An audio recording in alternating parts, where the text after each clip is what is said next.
Set it and then run over here. And you are Okay. live. Hey, yo, what's good, everybody? It's your boy, Manny, and I'm coming to you live from the Manny J Media headquarters in Worcester, Massachusetts, and I'm here with my man, Tom Marino, What's up, player? this week in Worcester. It's so good to be with you. Tom, is this the first time we're sitting next to each other on my show? On your show, yeah. Not the first time we sat next to each No, other. not the first time we sat next to each other, for sure. I just can't believe it's been 5 years since I met you. Believe it or not, 2019. It was August 2019 when we met, so Yep. coming up on 5 years. At should we say the place we used to be at? Is that cool? You don't mind? Okay. At Unity Radio, and you this week in Worcester, you were there, and Patrick Sargent was there at the time. You guys had your own radio show, and that's where I got my production start. There was just a few shows. You were one of them, and thank you for. I didn't know what I was doing, but you had faith in me and you let me do my thing. I mean, I guess you kind of didn't have a choice in the matter, but you did give me a couple pointers. You always lifted me up and said good things to me, and just made me feel like I fit right into this world. So I wanted to start by thanking you for that. I don't know if I've ever really told you that, but yeah, thank you so much. And I just wanted to hear myself speak, but appreciate your help. Yeah, no, for And sure. as the people are now learning, you're a good dude. Thank you. I appreciate that. And I mean what I really mean what I set out to do. I think what we do for the community is of utmost importance. I think that there's a lot of things that are hidden from the community, sometimes not on purpose, but most of the times on purpose. And it takes people like you, specifically you more so, but also people like myself, to make sure that the community is really fully aware of what's happening in and around us. Because, there's a lot of things that we can do to take back better control of our own lives and, be able to live and sustain without needing to rely on the system. I think the system is really set up to make you want to rely on them. Because like any other, it's a business, right? But you kind of expose all that with an unapologetic presence, which it should be, because you didn't start the mess, you just exposed it. But you're not a messy person. You're very professional, and you give credit where credit's due, and you also give credit where credit's due. So with that being said, I'd like you to just introduce yourself, just in case mine, didn't do you justice, and let us know what This Week in Worcester is all about. Tom Marino, I am the publisher of This Week in Worcester, and we report the news, and have been doing that since 2017. And it's really that simple. Try and report the news. Yeah. Well, it should be that simple. But in our day and age where the truth is so scarce, is so rare, and honestly, I feel like a lot of media outlets are scared to tell the truth. They want to, butter things up and make it palatable for their audience. You don't do that. No, well, I think a lot of people are trying to, especially at the national level, trying to give people what they want to hear rather than the news. Yeah. And when Patrick and I started This Week in Worcester, the whole point was not to do that, right? Not to be commentary or spin things in the way that people want them to be presented to them. Just report news. Right. And completely transparent. This is what it is. This is the deal, y'all. Either take it or don't, but this is where we're at. And it's really simple. And it kind of blows my mind that it takes small media outlets, which you're not small, by the way. You do got pretty good numbers. But compared to, like, Fox 25 or CNN or Fox News, you're small. You know what I mean? Well, why do you think it takes people like you to put the real news out and not these major media conglomerates that could and choose not to? They choose sensationalism over facts. Sensationalism sells. Of course I'm concerned with how many people come to the site and who's reading our stuff, or concerned with the analytics as much as anybody. But I don't write stories that way. Yeah. I don't necessarily. Of course, if I have something kind of in the hopper and that's going to be big, but I do plenty of stuff that I have no idea. Sometimes I think it's going to be big and nobody cares. Right. So, it's crazy because there are some things that, like, if you think they're going to be big, chances are people should care. And it seems like, I'm a nerd for this stuff, so I that my nerd level is not equaled by many. Are you a nerd, or are too many people checked out? Are too many people asleep? Look, there's plenty of people that don't ingest a lot of news. I try to make things understandable. Yeah. Like the thing we're going to talk about in a minute. It's kind of complex, and try to break it all down into something that's understandable for everybody that comes across it. Right. Right. Kind of put at the top the gist of the story, and then really break down all the details. Yeah. And you're literally like factual, detail-oriented based news. Like you said, there's no commentary. No. Your opinion is little, if there at all. And one other thing I wanted to hit on is how community oriented you are. Not just with the news. I've seen you out at so many community events. Correct me if I'm wrong, but you have some kind of involvement, if not sponsorship, with the Summer Jam. Yeah. I love to point that because I know you did basketball for a while. You owner? Yep. Yeah, I was semi-pro team. But yeah, we've been sponsoring the Summer Jam as the media sponsor for 4 years now. What an amazing event! Man, it just brings last year's the city, crazy, wasn't it? Crazy, and it brings so many people in the city together. I think the kids really feel like they're in a championship. That's just, the day feels like a championship day. And the most important thing is so many inner city kids coming together, sponsored by folks like you, to just have a day of basketball, fun, and community, right? I think the most amazing thing about that event is, look, there's a lot of people last year. I think they did 1,000 people or something. It was more than that. I don't know the numbers. It felt like more than that. But, naturally, in a group that big, especially in a city such as ours, there's people there that don't like each other. Yeah. Everybody's on their best behavior. Nobody wants to screw that event up. And I think that's amazing. It is amazing. And I don't know if you recall, but if there were cops there, I didn't see them. And a lot of people, like you said, everyone behaved this. I think there was a time near the end where, people were getting, first of all, there's a lot of rowdiness on the court. But what I love is it stays on the court. Yep. It's a complete professionalism. As soon as the guys or the kids, whoever teams you have, are off the court, everyone's getting along and they're interacting and they're eating together and they're buying things from all the vendors that are there together. It's all a bunch of togetherness. There are a couple people who words have been exchanged. But nothing. The reason why I even brought that up is because there was some heightened vocals. Yeah, but that's as violent. Yeah, as long as I can remember, I've never seen a fight at that event or anything of that. So words on the court, especially, And the reason why I bring that up is because it's weird how Worcester makes you feel like police coverage is needed at all of these events, when I kind of feel like, from my experience of growing up in the hood, police presence seems to incite more of that energy Can? of, I want to. Yeah. I don't know the words, but Yeah, yeah. No, I I mean, feel like it has can the raise opposite. tension. Yeah, Can raise tension, especially something like that. yeah. Yeah. I mean, it can. I'm not sure why there hasn't been details there, but I mean, like, the event is so smooth and They don't uh, need it. yeah, no, They and really don't. Anthony does an amazing job with that. He's built Yeah. that thing from what was it at? I forget where it was prior to moving I to wish I could Crompton. remember the name of the park. It's right off. It's in the Yeah. Greendale area. Greendale. I'm not No, Green no. Hill Yeah, neighborhood. yeah. I wish I could remember the name of the park. But yeah, I mean, Washington Square or something like yeah, that. I forget. But Grand Hill Park. That's where it was. Grand Hill Park.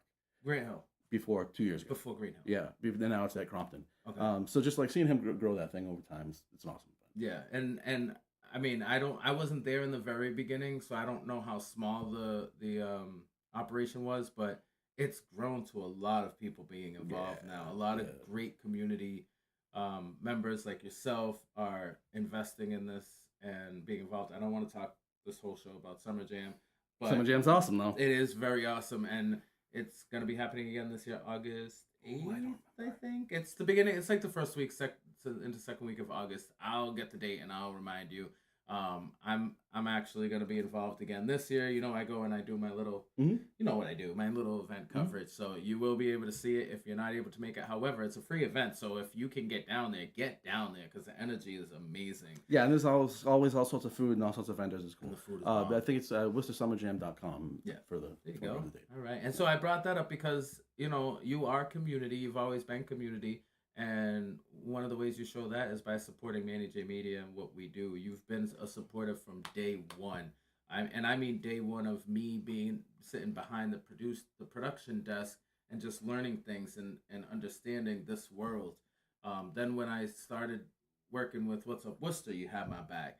Then when I came here to Manny J Media, you still was like, Manny, whatever I could do for you, let's do it. You started sharing my content, and vice versa. Now, me and John have been working, and I know John has done a couple podcasts with you as well. And we're essentially collaborating now, and I love that because there's a lot that you do that I just don't, and I don't want to. Yeah, there's a lot that you do that I don't want to do. You go to things. I'm a little bit of a hermit. Yeah. I mean, obviously, you go out and talk to people, go to events or whatever. But Right. if I can stay home, I don't mind. Right. I'll dig into some endless pile of papers and try and pull a story out of it. There you go. Okay. Yeah. And that's the thing that people can expect from This Week in Worcester is a lot of, if you like to read, if you like details, if you like to really take a deep dive into what the news is and what's going on, This Week in Worcester is where you want to go to read that information. And if you want a more entertaining, I guess, funny approach to the community where, you're getting that information and that awareness of the resources that are out there, but you'd rather not read, come visit us here at Manny J Media. But either way, This Week in Worcester or Manny J Media, whichever platform you go, you're going to find the other one. And I think that's one of the most beautiful things. And I appreciate being able to work with you. And also thank you for, some of the gigs you put me onto as well, like the Worcester State, not Worcester State, right? Worcester State University, sorry. Mm-hmm. I was thinking Worcester State Hospital. That's why I said not Worcester State. Oh. Because we don't do any stories there. I mean, Not maybe yet. we should. Yeah, right. That's where some of these people in the city should belong. If we ask, Some people that might be us though. Yeah, I mean, I've spent a weekend or two there. No, not yet. The 8th floor at UMass though, I've spent a weekend there. Never do that again. But anyway, so I am glad that you're here, and I'm glad that we're able to let the world know that about our relationship and our brotherhood. But more than that, I'm nosy, and I hear you got some information that you want to share, not only with me but with our audience. And I thank you so much for bringing that information here. Let's just dive right into it, shall we? Yeah. So John and I actually worked on this story together. There's a series of federal lawsuits for antitrust violations related to the accusations are a group of companies are inflating rent prices. And rent's kind of high, and we kind of have, especially here. Yeah. According to one report, third worst rental market in the country. Yeah. In Worcester. And one of the companies that is involved in those lawsuits, in a case out of Massachusetts, is wind companies, which our former city manager Mike O'Brien is one of the top people there. He is one of 3 people listed on as their. Okay, so Mike O'Brien, who was a former city manager before Mhm. at Augustus, Correct. right? Mhm. Okay. He is now working for Wind Industries, you said? Wind companies. Yeah. Wind companies. And if you're not familiar with Wind, just think casinos. That man got money. No, different guy. Oh, it's different Wind? I thought Totally it was different that guy. Wind. Yeah, Good no. thing- see? Good thing you checked me on it. By the way, the other thing about Tom is he's a real life in the moment fact checker. Yeah. So if I say anything wrong, trust and believe. He already knows. And if he doesn't know, he's gonna go home and check it and then call me and be like, Manny, you were wrong. Yeah, no, this is W I thought I. this was Steve Wynn. No. Okay. This is not that one. WINN. They do partially development, so Okay. they are the developer on the old Boys Club on Lincoln Square. They're the developer on that project. Oh wow. Yep. Okay. Yeah. and That they- is the old one. They did years ago. Now they did Volk Lofts and Yeah. one of the other lofts. I forget Have you which ever ones. been in there? No. Neither have I. Have you been in there, John? No, Hope but Tommy Lofts? Dwyer used to live in Okay, Lofts. so they really are lofts. Yeah. I thought it was just like a drug front or something. 'Cause I've never seen the inside of the building. No, it's definitely not a drug front. And so they're one of 34 companies that are involved in all of this. Okay. And essentially, the allegations are that a bunch of companies have gotten together. So if we own 20% of we own 20% of the rental property in Worcester, right? So if That'd be nice. we would be doing better Especially than doing in this. today's housing market. Yeah. Yeah. And if we set prices, right? If we artificially set prices, that affects the whole market, right? Because others are going to come up to that or Right. bait you, right? Like just like Jaylen Brown is the highest paid player in basketball this year. Next year he won't be, right? Because he set the market. Somebody will. So somebody, right? right? Okay.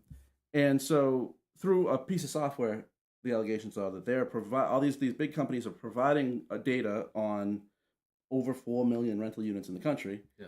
And an algorithm and some AI is using that data and kicking back what they should charge for rent. Okay. And the company So can we advertise this as you can outperform the market by 3 to 7% is how they advertise this at one point. So they're literally Okay. saying. So I send all my information to you that says how much I'm charging my current residents for rent, and then you take all that information and you say, oh, well, you're charging $1,000 a person for rent, but your information tells me that you could actually be charging $1,400.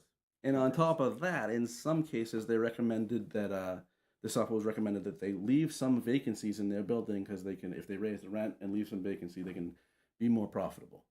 And the collusion of this whole thing, right? Sorry, no, back up. My brain just went, what are you talking about? All right, so if I leave some open units and I raise the rent, you can basically make more with less, right? So there's less to maintain, there's less work to do, and so that's something that I don't really get how the economics of it work. That is something that the Feds see. that sounds. That it's something that the Feds, because the Department of Justice is looking at this. They're now. I was gonna say that sounds a bit fraudulent. Yep. I don't know if I'm. I don't know. I'm not a professional. I'm not really in this world. I'm just saying from my everyday brain here. And so what you can't do. It's very confusing. You can't share information and artificially set prices like that to change the market. Is the bottom line. That's antitrust laws. Right. Same laws that prevent any monopoly. Right. Not one company can own a whole industry. This isn't that piece of the law, but same law. Okay. So what you're saying is the housing crisis doesn't really need to be a housing crisis. I don't know about this. So what is really difficult to figure out is how much this has actually had an effect. 4.5 million apartments is a lot, right? Well, that's just where? In Worcester or No, Massachusetts? the country, nationwide. The country. Yeah. Okay. So they have. It's still a lot. So it's all these big companies are using this one software that's very popular in the industry, providing data. And the argument for the lawsuits, and it seems like the federal government's the Department of Justice has taken an interest in this, is that by agreeing to provide that data and then get data back, that is, they're working together to artificially set prices, right? With information they shouldn't have, they wouldn't have if they were colluding, working together. Yeah, this is a classic loophole of the system, right? Well, no, it's illegal. And so the question is, it's not even a loophole. It's just straight up illegal, and we're okay. We could do that. Well, and then again, I Well, mean, so there's you could be a 21 felon and run lawsuits. for president now, so I Well, guess anything's possible. I'm not going there. But I'm not asking you to. I'm just saying it's a fact, isn't it? Fact checker, Tom. Apparently, You could be a felon and run for president. Apparently. Okay. But so there's 21 lawsuits that have all been consolidated to one, right? Because they're all basically the same thing. Mhm. There's 2 in Massachusetts, and a few other states have Washington had 5 or 6, and so they're all going to be one case. And of course, as is typical, they try to these companies, the software company and the real estate companies, tried to have it dismissed. And the Department of Justice filed a brief in the case saying to the judge, "Yeah, no, don't dismiss this," and they didn't. All right. Well, with that being said, we're going to take a quick commercial break because I need to try to wrap my head around this and figure out some more questions to ask you. We'll be right back. Manny J Media is brought to you by Era.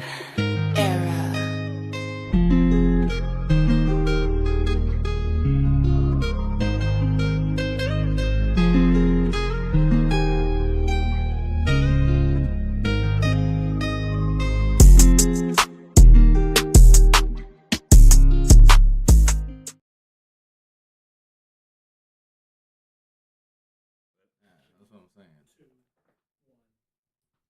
Hey yo, what's up, everybody? What's going on? I'm sorry. I'm still flabbergasted over all the stuff that Tom has just told me. And if you don't know, we're gonna get right back into it. We're gonna talk about it. But let me try that intro again. What's good, everybody? It's your boy Manny, and we are here at Manny J Media with your boy Tom Marino of This Week in Worcester, and publisher. Publisher. What's the other word? Producer. Editor. All that stuff. Yeah. Yeah. I write things. I write produce words. content as well. So Yeah, a little bit. Yeah. Are you still doing any other type of format besides written format? Do you still do, like, you started out with the radio show? Do you still have any kind of? Yeah, I'm doing a radio podcast usually once a week with John. Oh, that's a regular thing now. Yeah. My bad. I should know, being that you are, my executive producer. I should probably know these little things. I did an interview. I also did an interview with Hank Stoltz and working on some other stuff. Nice. Yeah, I didn't do an interview with Hank Stoltz, but I wasn't on Hank Stoltz's show. I was a contributor on Hank Stoltz's show. I heard it. Yeah. Which was cool. That was a pretty dope experience. Hank's a great guy. He is, and he's another one. Along with you, he was one of the ones who actually Ben White was the one who actually trained me on the equipment. Oh, right, and, right. Yeah. So That's going way back. Yeah, that is going. Yeah, we all worked together and we got shit done, and all for the community, and we're still out here doing things for the community. 5 years later, we kind of all went our separate ways. Unity's still doing their thing. This Week in Worcester's doing their thing. Hank Stoltz is doing their thing, and then Manny J Media was kind of the last. The last bird to fly out the coop, but I'm here. I'm doing it. What do you think about what we are doing? I appreciate the interviews that you do. Yeah. I've used a bunch of your stuff. Have some stuff on the site, kind of on a page dedicated to your stuff. Nice. So thank you so much. I appreciate your support. Trying to spread the word. Excellent. Yeah, no, you get some good stuff. All right, thanks. Nice. So, and if you want to see some of that good stuff, you can actually go to YouTube, because we are now uploading a lot of our old interviews and our community events that we have covered to our YouTube channel at Manny J Media, the same way all of our other social medias is spelled MANNYJAEMEDIA. And for the first time ever, this is actually being live streamed to YouTube, right? Are we good? We're going? We're moving? We're moving and that's shaking. So dope. This is so exciting. So this is our first YouTube live interview. So thank you very much for being our guinea pig while we figure out our systems here. Breaking new ground. And from now on, as long as we're in the studio, if you're watching on Facebook, you can expect to go to YouTube. And if for whatever reason we're having technical difficulties and, things just happen, we will put a note in the description above on our Facebook live video. And this summer we're going to debut mobile both. And wait, what? Yeah. Okay, John. Supposedly this summer we're going to be able to do both. Like outside? Yeah. Stop it. We outside. And the reason why it's so important is because I just have so many people come up to me. They're like, "Manny, you don't do YouTube." And it's not that I don't do YouTube. It's that live streaming is a lot easier to just do it to Facebook. Yep. while you're on the road. The reason why it was hard for me to live stream while I'm out in the community to YouTube is because it gets very choppy. Mm. And I was just trying to deliver the best quality. So, when they say focus on what you're good at instead of trying to do everything, Mhm. so that way what you're good at, it's the best quality instead of trying to, break it down to make everything else function. I'd rather just focus. So, but John's been working hard behind the scenes, focusing on how to spread our base even wider, and we're gonna be on YouTube. We're on YouTube right now, but we're gonna be on YouTube outside. That's so exciting. Thank you for bearing with me. And Did you work through all that now? Yeah, You gotta get I got it out. Gotta get I'm very And happy. it's gonna be one button. One button. One button. John's just like gassing me up. I'm so excited for this, but we're not here for me and our technical difficulties. We're here for you and some information that you've uncovered. Yep. And essentially, Yeah, so let's try and simplify it. A bunch of companies are being sued for allegedly working together through using a piece of software to set red okay, so prices. this isn't just something that you saw, found out, and exposed. I mean, you did expose it to the community, but you're not making this stuff up. There's actual lawyers that actually filed lawsuits to actually. This case is active in federal court. Why does that seem bad? So this has been going on a while. ProPublica, which is a nonprofit news agency, did something on this on them in 2022 on the software company RealPage, on their algorithm and the price setting stuff. And I think that is largely what led to the DOJ being interested and some of these class action lawsuits. And then last week, the FBI executed a search warrant on a real estate company in Atlanta, and that made some news. And John pointed it out to me, and I pulled up all the lawsuits and looked at the companies. My brain goes right to conspiracy theory time. You ready? This is gonna be fun. I like conspiracy theory time. Well, I mean, the allegations are essentially that they are conspiring to set prices. So I mean, and being that one of the people involved was a city manager. yeah, so he left he announced he was leaving in I think November 2013. But he still has friends here, right? Let's be honest. So, I mean, the history of that is while he was city manager, Wynn did Vogue Lofts and another loft. I forget. Canal Lofts. Canal, yeah. So I think they were in the process of doing they're already building out Vogue Lofts. They had done Canal Lofts. Which is another place that looks empty all the time. But anyway, I digress. So he was city manager when they did those deals. I mean, that's not necessarily the city in the middle of those deals, but the city involvement, right? And then he left and went to work there. And now they have projects in the city again. There's nothing wrong with any of that. It may smell bad, but you don't. And I know you maybe got to be careful because, and I probably should too. I just don't know the laws like you probably do. But in my mind, I feel like he still got friends that work for the city because some of those people that he was working with were working for him at the time or what have you. I don't know. I just think of what I would do if I was in a position to go back to a place where I'm trying to make something happen, trying to make some money, and I got friends there. I'm going to ask my friends to help a brother out. So they did get for I think it was for the Boys Club project. They got 1.75 million, I believe, from the Affordable Housing Trust Fund. That has its own board, that makes those decisions. Do they have affordable units in those? Yes. Yeah. Yeah. So Wynn actually specializes in affordable. Okay. So again, they have two parts of their business. They do development like they're doing at the Boys Club, and then they're project manager. I mean, a property manager. So the Cove building on Green Street. Yeah. That is, I think they take an occupancy next month or no, in September. Wynn is the manager of that property. Okay. They don't own it. They're hired to manage the property. Okay. But I mean that typically includes setting the rent prices, collecting rent, taking applications, all of that. Right. But all right, so I mean, I guess at the end of the day, what I'm trying to say is the city knows what's going on, right? I don't know. I didn't get an answer. You don't think so? Can we play the Do You Think So play game? Do you think so? I requested or I asked through the city manager's people Yeah. if the administration was aware of And did it plan of these lawsuits, and did it plan to do any inquiry, investigation, or anything into if this has affected rent prices in Worcester at all? And I haven't got an answer yet. And we also reached out to Michael Bryan directly, and he did Okay. not respond. So what John's saying is you also reached out to Michael Bryan directly and also didn't Correct. get a response. And how long have you guys been looking into this? About a week. About a week? Yeah, the responses haven't been that long. So I asked the city Friday. I think we asked sent O'Brien a message Saturday. Okay. So I mean, chances are that, you know, they still got time to get back to you if they got it, but chances are they probably won't. Yeah, Right. 'Cause right. they don't It feel doesn't, like- doesn't feel that way. Okay. Wow. That- So what they is could. this? What do you think this means for the housing market in Worcester? So it's really hard to say. To prove that they did this and it had this effect on rent is a really convoluted question, right? Because you're dealing with thousands of units and whatever. But the fact that they allegedly colluded to do this and then come up with basically, you know, a system of setting rent prices, that's, you know, absolutely illegal.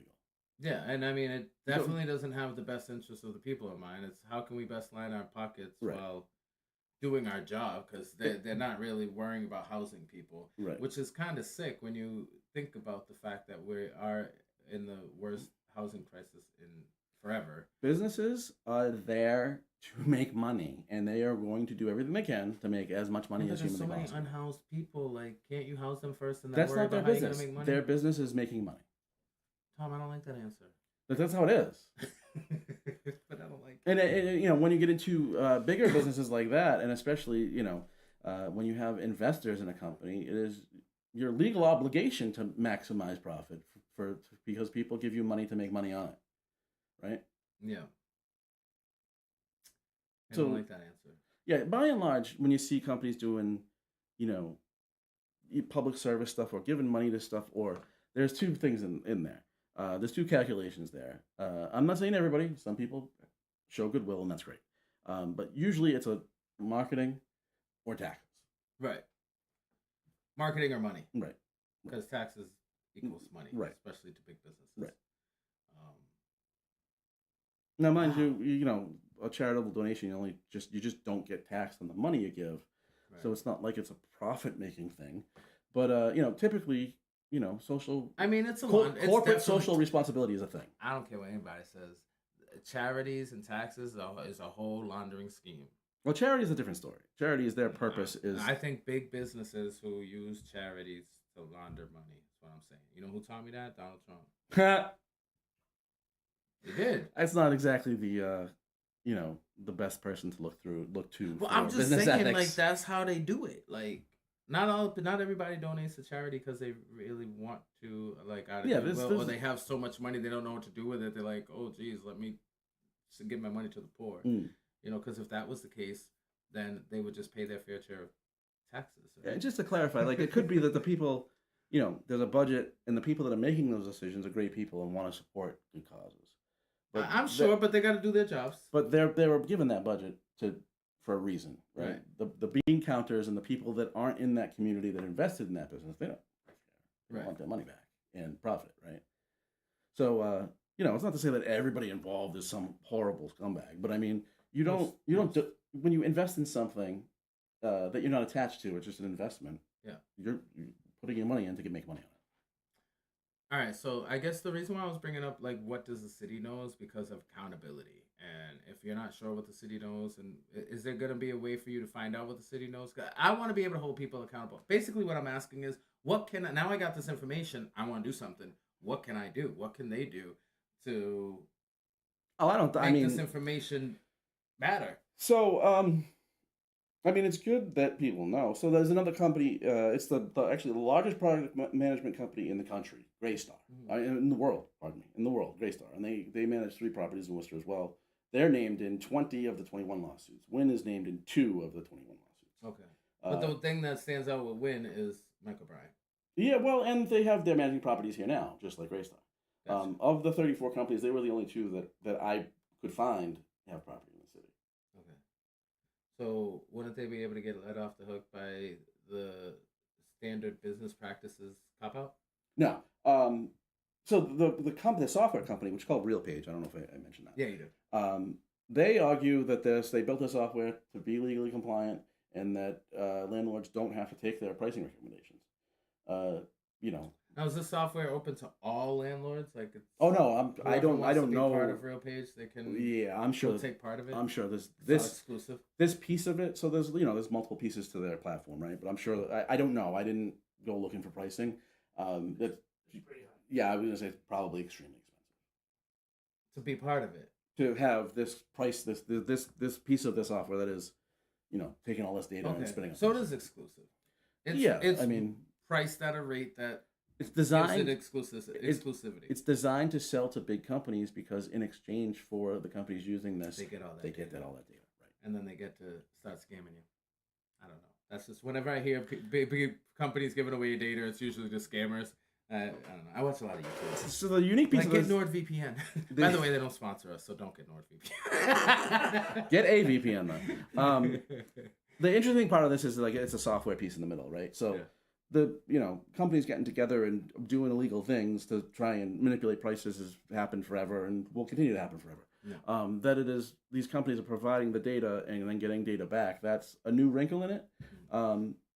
But essentially, right? If it's a guy named Bob, I'm using an example that's in the piece. If a guy named Bob who goes around and collects all this data from these companies and then tells them how to price their stuff, that's plainly illegal. If it's an algorithm, why is that different? And that's what the plaintiffs in this case these cases are gonna argue, and what the feds might argue if they move forward. This is wild. And it's annoying because I feel like there's nothing I could do and I just gotta suck it up and deal with it, and that's not fair. I mean, although businesses are there to make money, not all of them do bad things. It may be that some of these companies didn't realize that they were breaking the law. So they put their data from their properties into the software. I mean, I guess And then, I don't right? realize I'm breaking the law half the time I open my mouth. So I mean, I guess there are people out there who genuinely don't realize. They might want to say, what was the word you were saying? I don't know. When you're saying Make an accusation? Yeah, when you're making an accusation, you say, what is the word? Allegedly. Thank you, allegedly. I never say allegedly, and I know that's probably it could get me in trouble if anybody cared, but right now at least, I'm not on a big enough channel for people to care. But right. But the argument is that because by submitting their data and getting data back, right, the pricing info, that they they consciously entered into this agreement in which pricing is being manipulated. So can we call like our local representatives, our Congress people, let them know like, hey, so nobody's gonna do anything about this information. What are you gonna do about it? Yeah, I don't think anybody's gonna do anything about this now one court case is going on, and some reports say that the DOJ is investigating the software company criminally now. So, I mean, look, there's a housing crisis across the country, most acutely here, or one of the places most acute is here. Feds aren't happy about this, right? If you're pushing up, if you're telling companies you can outperform the market 3 to 7%, you're basically saying we're going to help you raise your rents 3 to 7%. Right. And if you're doing that, again, in collusion or in combination, as part of a conspiracy with a bunch of companies, in this case, 4.5 million rental units, right? That can have an effect on the market. Because if you get an apartment or apartment building next door, just say they're relatively the same, the units inside. You raise your prices, I'm raising mine. Right. I mean, I would too. Right. Right. Like you're getting a certain amount. I want feel that like amount. I should get that amount too. And if people are willing to pay it, it can't be a bad thing, right? And so if you're doing this in 4.5 million apartments across the country, what effect does that have? It's hard. So that brings up the question for me. Then, do we really have a housing crisis, or are people just greedy? Just like gas. Gas does not need to be as high as it is. People are just greedy. That's y'all's problem. Stop being greedy. Seriously. Well, I mean, I think 2% vacancy here, right? So I mean, there is almost 2% vacancy because that's part of the plan. Well, it could be. I don't know. It is. But I mean, there's very little. There's very little vacancy here, which would indicate, right, that indicate that they're putting a couple apartments to the side so they can raise the rents for the other one, like you told me earlier. Right, but I mean, that isn't the whole problem. I don't know. I don't trust nobody now. But I mean, the fact is that the allegations are that there's price manipulation going on. That's plainly against the law. Well, if you want to give one other thought, real quick, that Tom and I look at sometimes is that in this case, there's two U.S. attorneys involved in this: the one in California and the one in Georgia. Yeah. One was a Democrat, one's a Republican, and then they consolidated it in Tennessee, which all Trump appointees, right? So it's not like it's one side versus the other. They managed to get the whole government mad at them, which is hard to do. Yeah, I mean, It's hard to get I mean, everybody- housing is a problem, right? Obviously, across the country. Everybody's on the same page in the government. well, not side. everybody, rich people. No. On the government side, though, I mean, if the market wasn't like what it was, this probably wouldn't have been discovered, and the feds probably wouldn't be interested. But because the situation is what it is, and they're doing this at such a large scale, And everybody's blaming the federal government for well, we blame why the government for everything's so expensive. Yeah. And so they're gonna try to find some way, to help shift the blame off of themselves, of course. I mean, but look, if you're being sued in federal court and the Department of Justice, and you're trying to get the case dismissed, and the Department of Justice files a brief in your case that says don't dismiss this, that's not a good place to be. Yeah. That's a bad day. That is a bad day. I mean, I guess I guess my last question before we wrap up is, I forgot. I don't know. I'm just stuck on, is there anything I can do? Like, what can I do? mean, so the legal stuff is going to play out, and this isn't, this is obviously much bigger than just Wynn and the few Right, properties they're just the ones that Right, happen but I to mean, be the names on this particular. Well, they're the ones that have property in Worcester, so that's Right. why the story's largely about their involvement in this. But it's a big story. Again, it was 21 cases. A bunch from Massachusetts, 2 from Massachusetts, a bunch from Washington. I forget there was a few other states there was cases in. They've all made it because the facts are all similar. They're basically the same case. That's why Right. it's been turned into one case. Now has the software company and 34 real estate companies that are, I guess my question was, defendants. what do we think the outcome? Let's say Wynn, for example, loses the case. What would the outcome be, and would it have any positive impact on the housing crisis? I mean, if this stops, that'd be good, right? Again, 4.5 million apartments. No, there's way more than that, but that's a chunk, right? And it's having effects. Again, ProPublica did this a couple years ago, and when they looked at I think it was one neighborhood in Seattle, all of the apartments were controlled by 10 people, and all 10 people were on this software. So when you're in a scenario like that, or I think it was Washington D.C. So there really is no fair market housing. In that scenario, fair housing in market, that neighborhood, like I said, it was a neighborhood in Seattle. In Washington D.C., the federal prosecutor there said, or the attorney general there said that 90% in the Washington D.C. metro area, 90% of the buildings with 50 or more units were using the software. Wow. So it's very popular in the industry for other pieces besides the pricing piece. It's a big piece of software. But if when you have areas with that much market, saturation of this product, and it's setting prices for a vast majority of places where you can live and rent, and it's artificially driving the price up, and Right. That is 100% illegal. It needs to be proven that that's what's happening. All right, my mind is going in circles, just like John's finger over there telling me to wrap up, because I got a million more questions, because I still don't guess I fully comprehend that. But it's okay, because luckily you and John are my friends, and I love you guys, and I'll be following this closely, and John will explain it to me more. I'm sure you'll explain it to me more, and I wrote I'll a get piece the on it. information. But that was just what I was going to say, is you can actually read what Tom's talking about and really get a good grip on what's happening. Yeah, it's a big topic for sure. For what, I'm not sure, other than giving yourself unnecessary paranoia at this point. Because seriously, I'm paranoid everybody's jacking stuff up just to line their pockets. Meanwhile, mine's already empty, and I can't. And I've already heard a little some sniping about kind of centering Wynn in this and centering Michael Bryan in this. Look, I didn't take the job.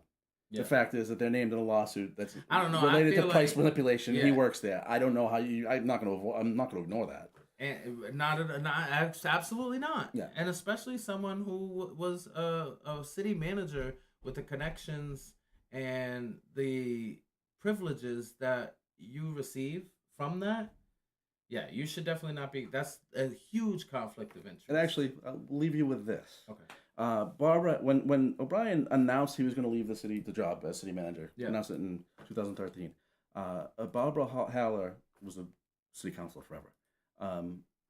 Told Go Local Worcester at the time, which was no longer there, that she was surprised he was going to win because their specialty, their stock in trade, is affordable housing, and it is something that O'Brien never had I forget the exact quote, but basically never had a particular affinity for any affordable housing.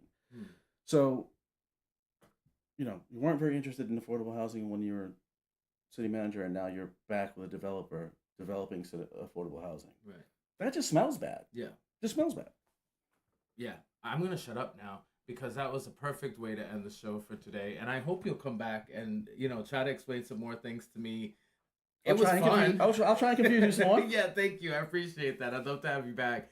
But we're going to get out of here for now. This has been your boy, Manny, and... Thanks, Manny. Tom Marino of This Week in Worcester. Make sure you go subscribe, go to his website, support this. I write things. He writes things. And, John's been writing things with you and talking with you and stuff like that. Absolutely.